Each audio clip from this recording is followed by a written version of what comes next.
When a person falls in love, they can sometimes lose their objectivity about the relationship. They may even ignore negative things that they suspect or have discovered about the person they love, especially if they've already made wedding plans. Look out for the following danger signs if you plan to get married soon. Your awareness may help you avoid a marriage filled with pain, shame, and disappointment. Danger sign number 1, objection to premarital counseling.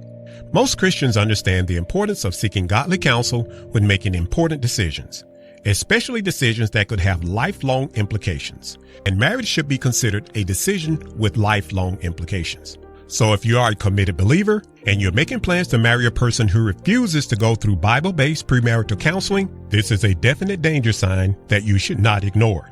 This danger sign could spell trouble soon after the wedding, especially if your spouse persists in doing things that conflict with biblical principles. Disrespect for biblical principles can trigger recurring problems when making important decisions about your marriage, your money, and other serious issues that impact your family.